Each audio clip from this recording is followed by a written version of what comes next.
A mentor of mine decades ago said the trade show and event space is you're guaranteed to make money 6 months a year if you show up. You're guaranteed to lose money 2 months a year, and it's usually the summer. And it's the other 4 months that determine whether your business has a good year or a bad year. So what are you doing with those 4 months? Strong companies, lasting partnerships, powerful events. Welcome to the Experience Builders Podcast. Chris, we're entering that time of year where things just slow down a little bit. You get a little more time. Oh, man. But you also have a little less cash. I have such a love-hate relationship with this time of year. And all indications, Khalil, is, our community of exhibit houses and builders and service providers have just had a great first half of the year. So I know everybody's looking forward to some time with family and some downtime in the summer. And yet, for those small and mid-sized owners, right, you just know that you really are shifting your playbook. You've heard me say it, you and I have talked about this many times on this episode. A mentor of mine decades ago said, the trade show and event space is you're guaranteed to make money 6 months a year if you show up, in your birthday suit. You're guaranteed to lose money 2 months a year, and it's usually the summer. And it's the other 4 months that determine whether your business has a good year or a bad year. So what are you doing with those 4 months? So, and it's not that we concede losing money in July and August or June and July or whatever that happens to. We just know that the pattern is when kids are out of school, families, including business people, go on vacation. So they're not going to shows. So there just are much fewer shows. That 3 months, June, July, and August, only 10% of all the business events for the year take place in that quarter of months. So there's just not a lot.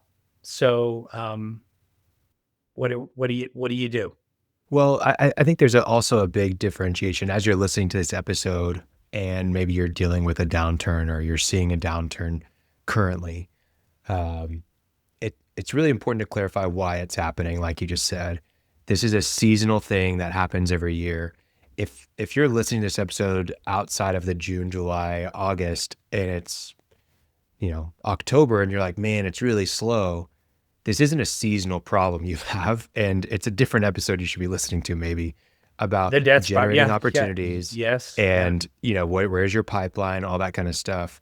But for most people, this, that are dealing with this, you've experienced it before, most likely. And there's different ways to handle it. We'll kind of walk through that. But you should be able to put this on a calendar and, hey, it's upcoming. And you should be able to plan strategically around this. If you're getting to this point and running into the same issues and habits that you've always had around this time, and it's the struggle and it's the worst and your team hates it and there's fires everywhere, you're just not planning properly.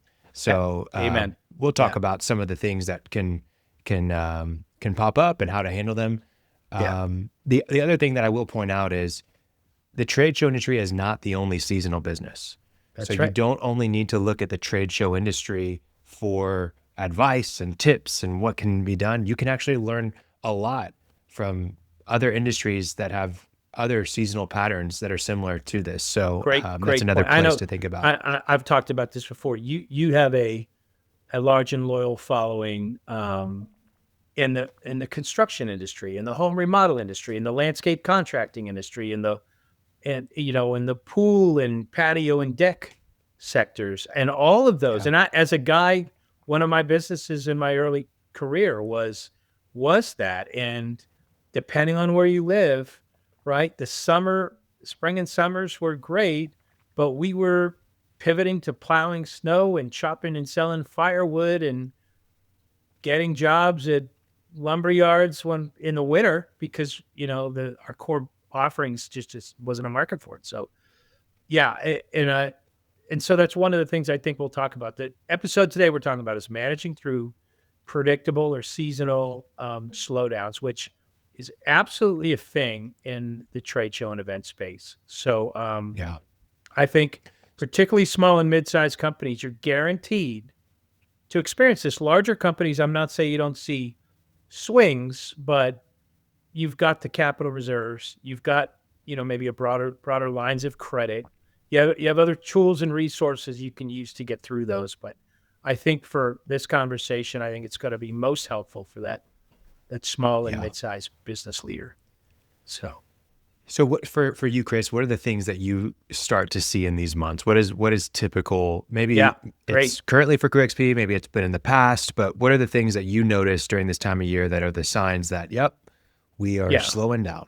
So we'll see financial pressures from multiple areas of the business start to show up. For example, um, our vendors may be more frequently contacting us for payments that normally they might let slide without a phone call for a month or two. And we're not those guys anymore, but I remember, starting out, if you weren't calling me, we just thought everything was okay. But you can get yourself into trouble if it's 90 days and you haven't made a payment to a vendor. Clients may start paying you at a slower rate. Our friend of the show, Michael McMahon, has been on a few times. I love his philosophy with vendors. He says, we like to pay them early and often. And I go, oh, does that include summers? Right? It's slow down time. But it is for him. You might, let's say you bought a building and you have a line of credit is active. You may start hearing from your banker more frequently. Just checking in. It's just that subtle pressure that he's seeing deposits down and a change in your cash pattern with your business. So he might be checking in some cases with things like if you bought a building or built a building, there's covenants where you have to report your financials every quarter. I used to cringe at those quarters where I knew we just were not looking our financially at our best. I think you see your AR report, your accounts receivable report starts to drop. Man, I love my current AR stuff because if we're at $1 million or $2 million and it's current, that's money in the bank. That's really your receivables are what you're really going to be living off of for the next 90 days, right? So it's a healthy sign of your business.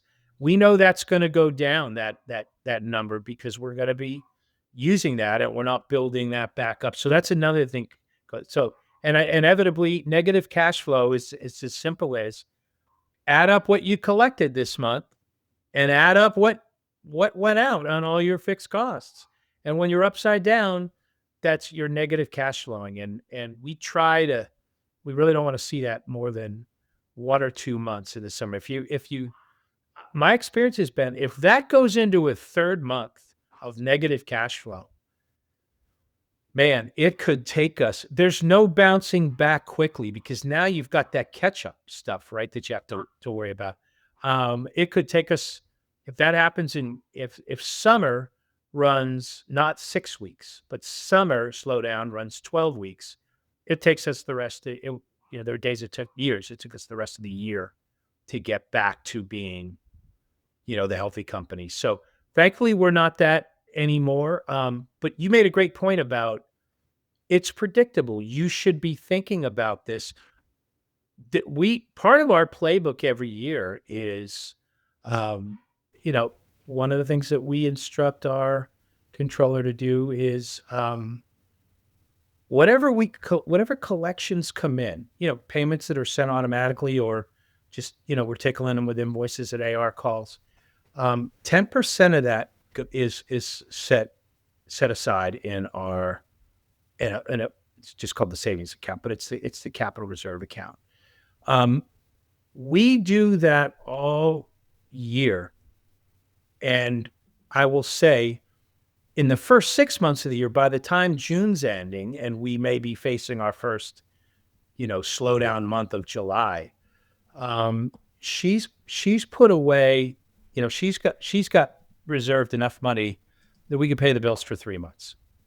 Right. And so we're never zero. We just have to augment that. but we're not going out to a line of credit, and we're not going out on credit cards. And people have done that. And God help you if you're that company. And I know what it looks like to get the American Express loan. It's 12 months and it's based on your credit card processes. And you're going to pay some crazy amount of money, like 18 or 20%, to borrow $500,000. So what's 18% of 500,000? Think about that. And it has to be Yeah. paid back within a year. And they're doing it based on what your historic credit card fees are. So if you're a company that gets a lot of payments on credit cards, it's a significant amount of money they're willing to loan you, but you never get more than a year. And it's it's like a credit card at 20+%. That's not a good plan. Yeah. So It's not. it's better to live within your means. So to your point, in those months, Khalil, we're looking to we've got to cut our expenses, and we have some very predictable things that we do, and we can share those. Or you want to increase your sales, but when there's only 10% of the shows happening for a quarter for the whole year, you're now looking for other type of work, and everybody in our industry knows what that looks like. My recommendation is that it be something that's complementary to what you do. In a few words, it allows you to use the infrastructure that you already have and not have to and support the people that you already have rather than go out. The pandemic was horrible because right, everybody wanted to make masks, or we were making acrylic sneeze guard sheets, or I know one part of ours was making a school new desks for elementary schools that had acrylic protectives between them. That we never found a thing that we could pivot to because it just wasn't what we were doing, and we weren't going to go out and spend money to do something temporarily. We didn't know how long that would last. So, but we have gotten into some permanent install work with museums, I remember so a couple summers ago, we had 34 banks that were being remodeled, and they needed us to come in after hours. And we could turn 2 banks in one night at branches with the new remodel of what they were doing. So that was a good fit for us. So I think we all look for things like that in the summer slowdown. But the things I can say that I was typically seeing to reduce our costs. We have summer hours for shop and field personnel. You're only going to get 30 hours. If you're normally a 40-hour person, you're down to 30 hours. We are encouraging all employees, and we do it all year, to schedule your vacation time or your PTO time during those quieter months.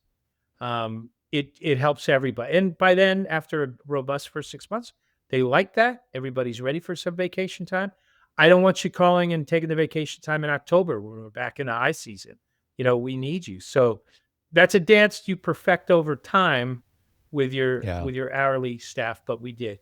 I think, again, when we've been able to save some money, so we will plan refurbishment of inventory or facility projects. Right now, our Las Vegas facility, we are taking about a 600 square foot area in the front, and we're creating a kind of a lounge lobby area for people that come in. And it could be another meeting space for us, but we will also, any of the 200 some odd laminated counters we have that need to be re-laminated, or there's chips, or same thing, lighting gets tested. We do inventory. We're going to be paying people. I want to make sure that everybody's got more than what unemployment would give you, because we don't want people leaving, because it's hard to get them back if they go. So I don't, tell me what you see in the industries that you work with as strategies to sort of manage that. Well, couple things. I think you allude to this in the 10% that you and your controller put into a reserve account. I think having a reserve is always going to help you infinitely during this time. Also, when you do have a lot of cash coming in, that's a great, like in the busy months, it's a great time to start looking at a line of credit when you don't really need it. Absolutely. And then lastly, you had mentioned receivables. Really, ultimately in your business, you definitely don't, you want to try to reduce as many of the receivables as you have so that you can have cash. But if you are in a business where receivables are, that's the common practice and you have Right. to abide by it, it's how people do business. You want to see if you can insure your receivables, because nothing is worse than whenever receivable is 180 days when it was supposed to be 90 days, right? And you're sitting there in July and you're like, we need to get this money now, and you can't actually get it. You can't control it. So there's several different insurance companies that do receivables. A little bit about it. The one that I'm familiar with is from Allianz. I think you end up paying like, if you're doing less than 10 million in revenue, you're going to end up paying something like 10,000 a year to insure your receivables. But what that does is it'll guarantee up to 90% of the receivable amount. What's great with that is that you can use that to improve your line of credit with the bank, because you have insurance up to 90%. There's protection. Yeah. If as soon as they've gone past the time, say it was 90 days with the payment terms, as soon as they've got that, you can submit the claim, and immediately the insurance will provide you with 90%. Now, if the insurance, what they go and do is they try to go and collect the other, all the money from the company. And if they end up collecting 100%, they give you 100%. They give you the other 10%.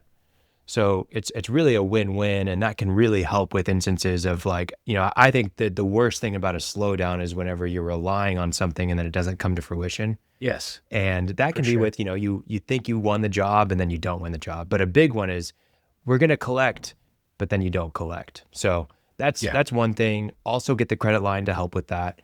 Now, as you meant, going back to the 10% that you mentioned, really, when you're in the slowdown, you need to be calculating your expenses and your needs when it's busy, and really for when you're selling for what's busy, right? So we know that it's going to be extremely busy in January, February, March, and we're going to be selling all of that work in, September and October.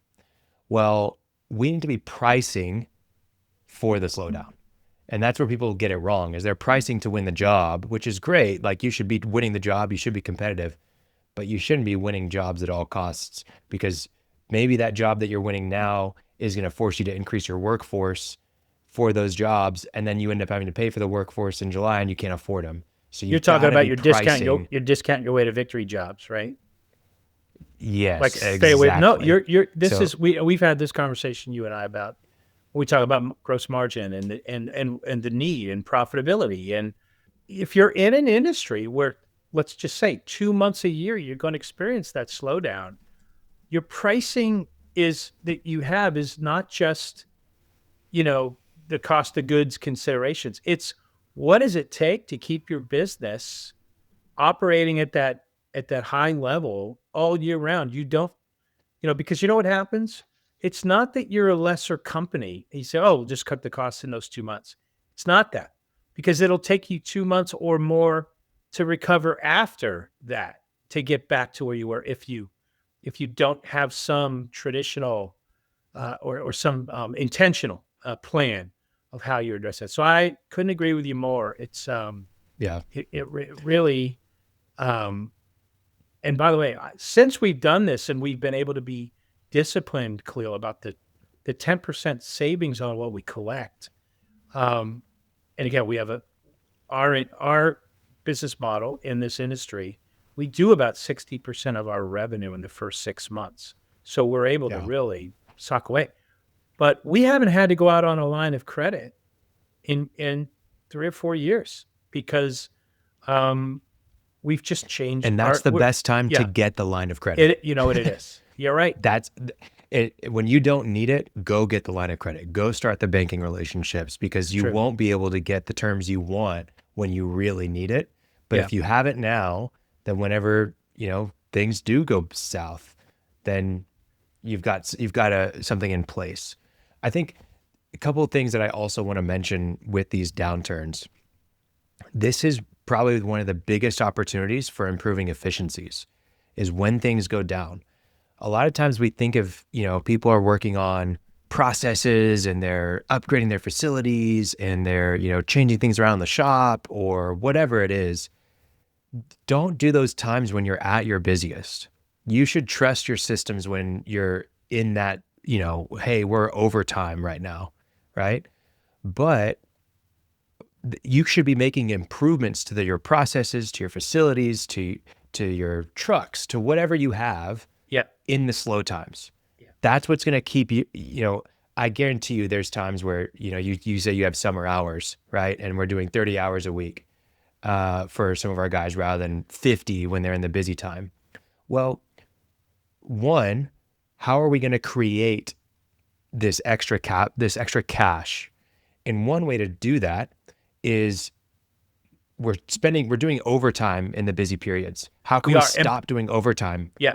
So that, well, and by the way, we're reminding those guys that, well, it's unfair if your salary people don't take a pay cut. How come you're on? Because the hourly people are getting very often, clearly, it's 60 hours a week is the average, and 55 to 60.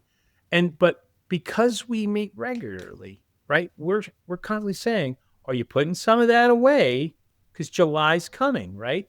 We've all experienced, and they're veterans, right? So they understand that. Although it's nice to have a little nudge to remind them, if you literally are living paycheck to paycheck, you're going to feel what hardship feels like come the slow time. So, fortunately, Mike, our core guys in all our cities are very aware of that.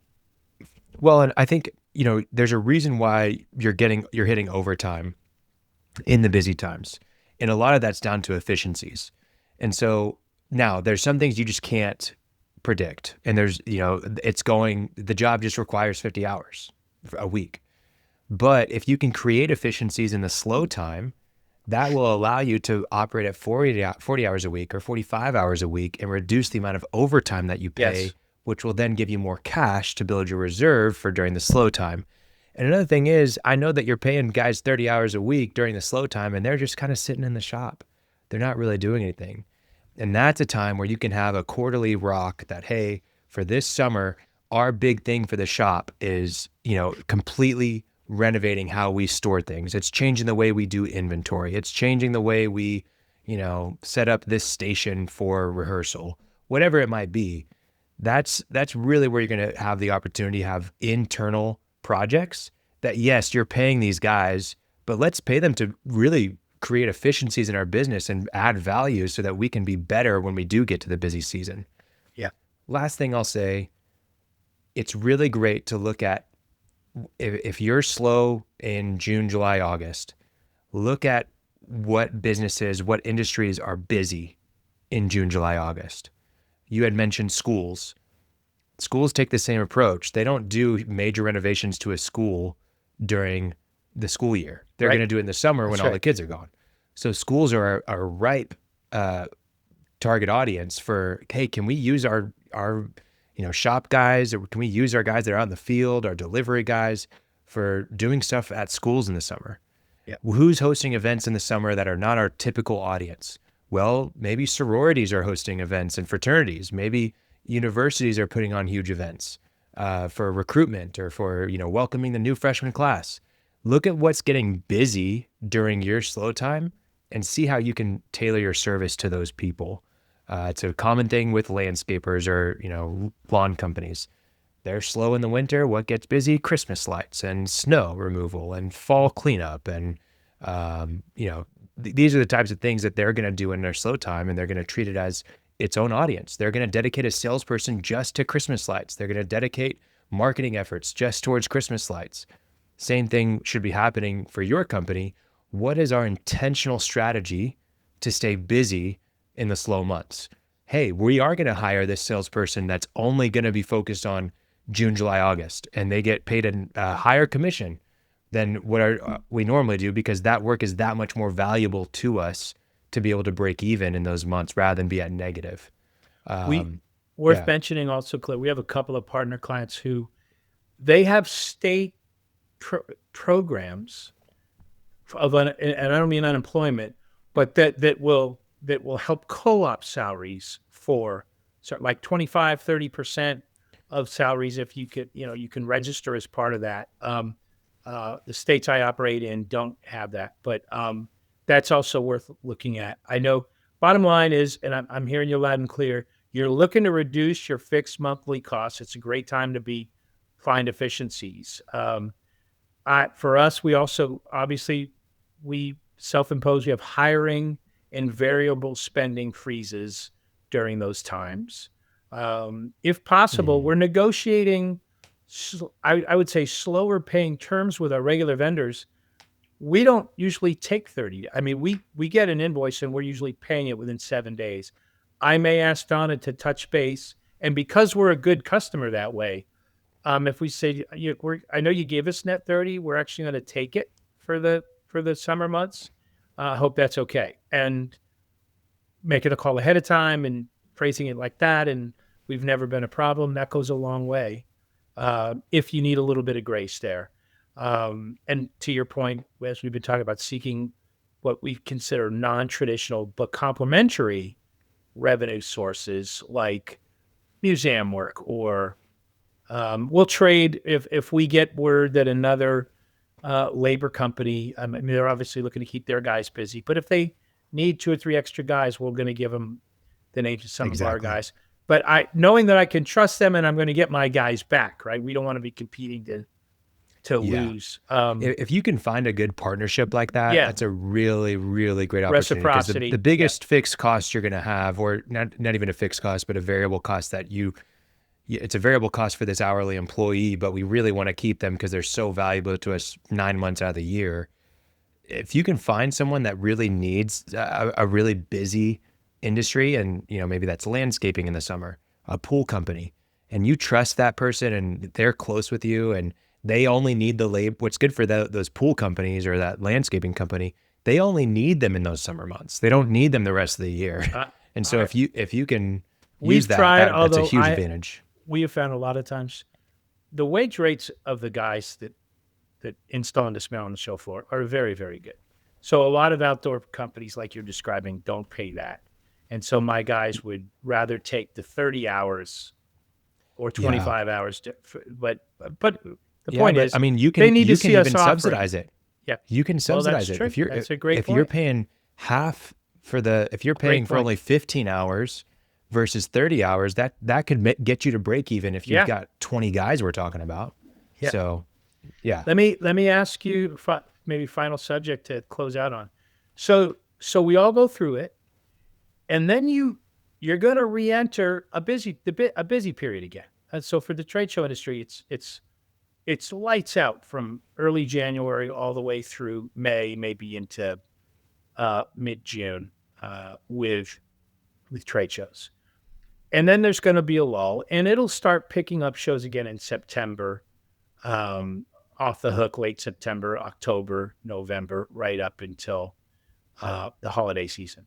So as you're reemerging from that slow period and back into the busy period, um, any observations of what to consider? So for me, if we've laid off anybody or furloughed, um, can you get them back? What if they don't come back? What if you've lost them? Right? Is there retraining that has to happen? Well, there definitely is if it's brand new people, but even if some people have been offered, I find, Khalil, that so in each city, most trade show labor companies have a core group of 6 or 8 guys, and man, by the end of the season, it's like a baseball team.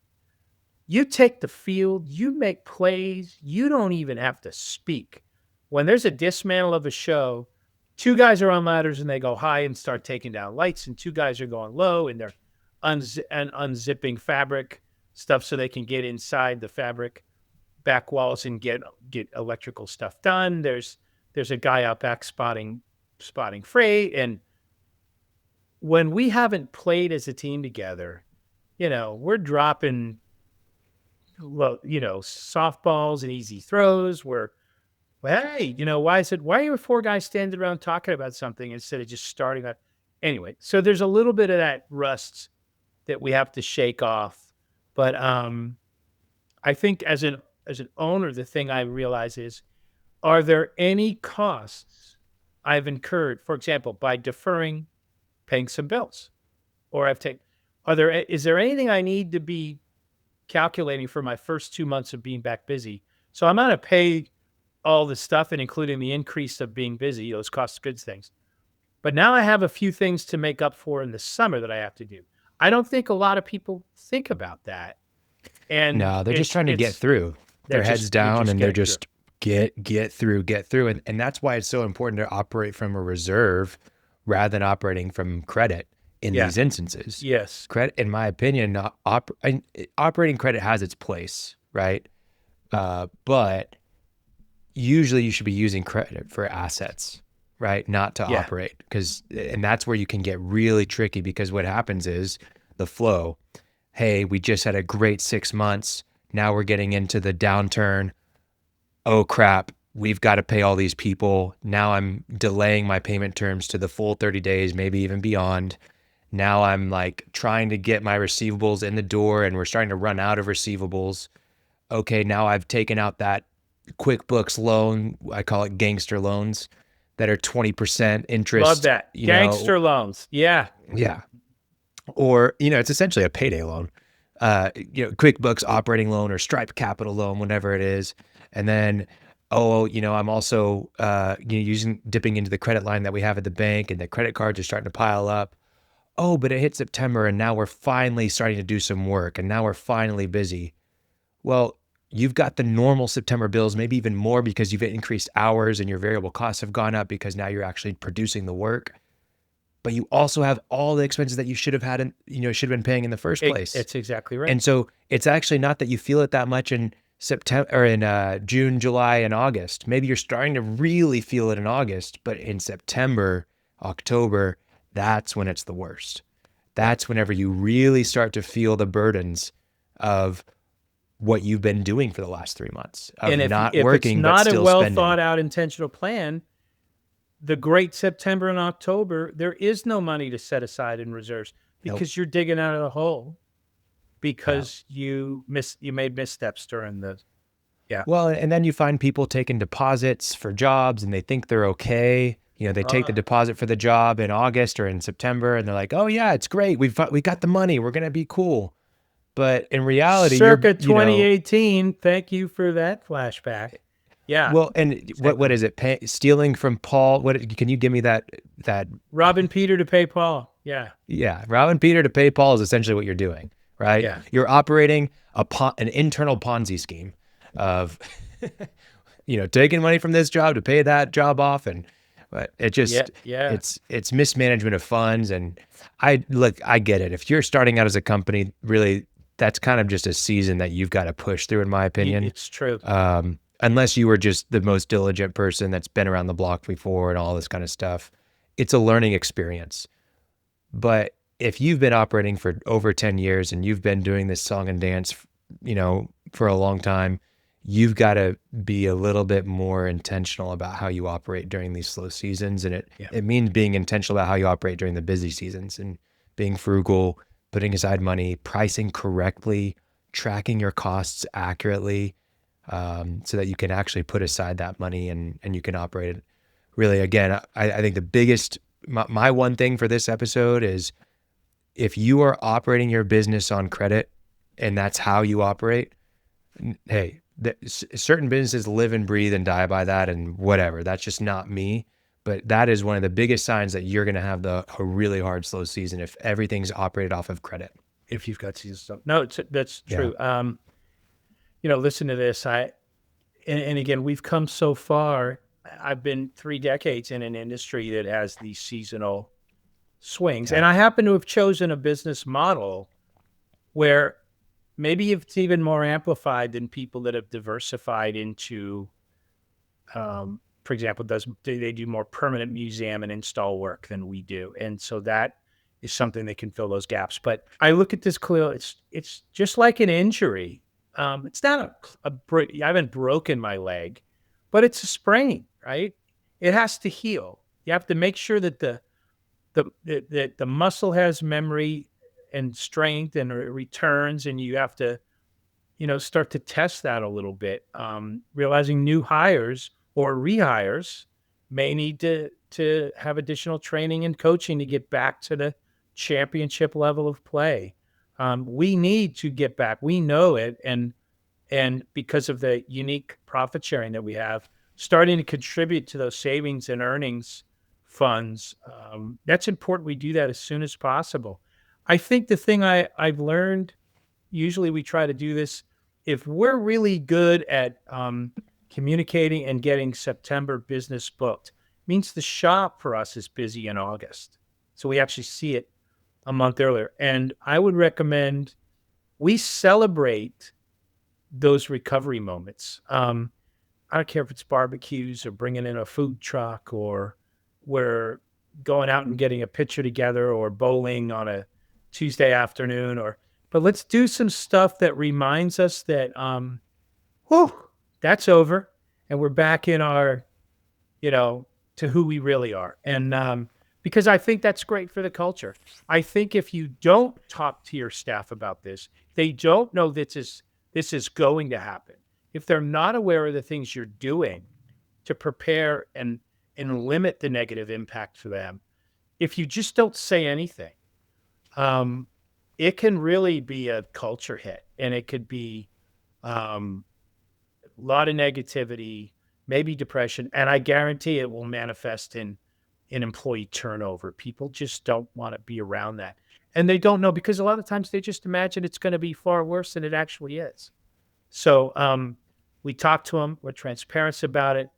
We celebrate the little things. We do things that don't require, bringing in lunch for your summer staff of 12 or 15 or, however many in an office. It's not that expensive, right? It's just worth it. And, it reminds everybody we're in it together. And man, and it's an evening out. And I'm blessed to have two facilities in Orlando, Florida, and Las Vegas, Nevada. There's no shortage of fun things to do for groups. So we can go out and do that. And it's almost like it's an acknowledgement that the quiet time's over. And you know what? We're not slow enough anymore during those periods where I've heard a couple of the guys in the warehouse operations go, "Oh, you're kidding. I was kind of hoping we had a little more time to," well, you know what? Your wife would like to have the house painted. So how about we get back to work? So anyway, I know that we have some listeners that are, large $50-100 million plus companies. This is not an issue for. Many of our listeners are the small and mid-size, and I think this is worthwhile for. And even if you're a business leader, not an owner, and you manage a satellite office for, your private equity owned company or the mothership somewhere, and you have the P&L responsibility, I know these are issues that resonate with you too. So hopefully there's some stuff here we talked about that's helpful.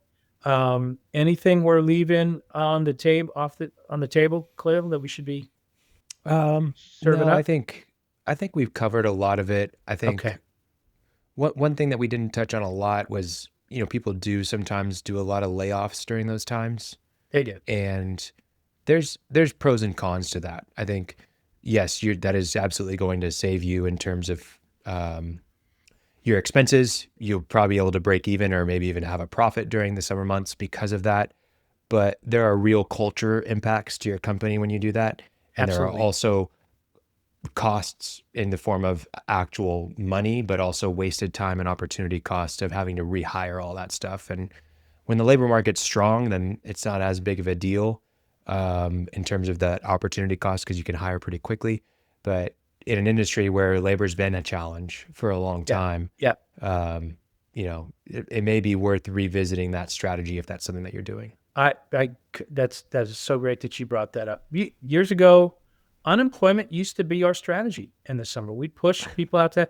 But here's what I can tell you: both Florida and Nevada, which are my two primary states, it's not enough for somebody to, even if you're one of two paychecks in your house, it's not enough to carry the load, to carry the weight.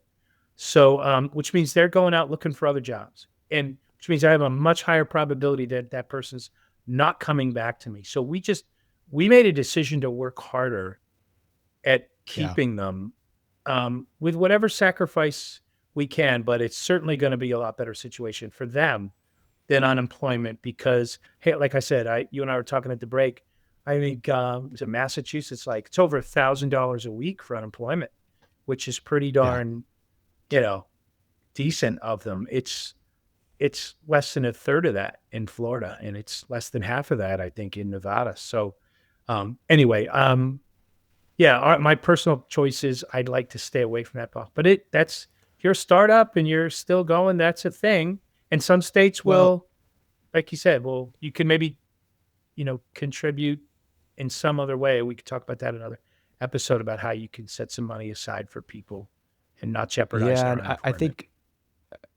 think if that's something that you're doing, like communicate that. If you're keeping your Right. staff on, you're choosing to do it, Right. communicate that to the team and help them understand the full policy and what's actually happening behind the scenes. Because yeah, maybe they know it, maybe they don't. But if you've got to say that because it can become a major sticking point for your culture and a differentiator for you in the industry. Yeah. That hey, we are a diligent company and we know we want to protect our people and we want to invest in our people year round, not just whenever things are going well. That's why, we have summer hours because we don't want to let you go, Yeah. but we're not making any money.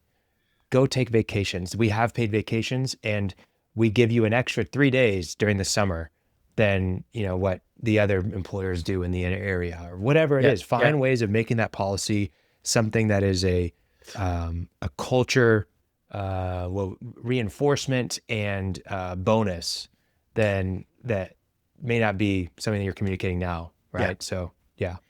We're talking about managing through those seasonal slowdowns. Experience Builders is wishing yours to be short, restful, and a robust pipeline waiting for you when you come back on the other Yeah. side of it. So thanks for Absolutely. unpacking this with me this week, Khalil. Yeah. Thank you, Chris. Talk to See you you on the soon. next one. Thanks for tuning in to the Experience Builders podcast. Don't forget to follow us on Spotify, Apple Podcasts, and subscribe to our YouTube channel for more great content. Visit our website at crewxp.com to learn more about us. See you in the next one.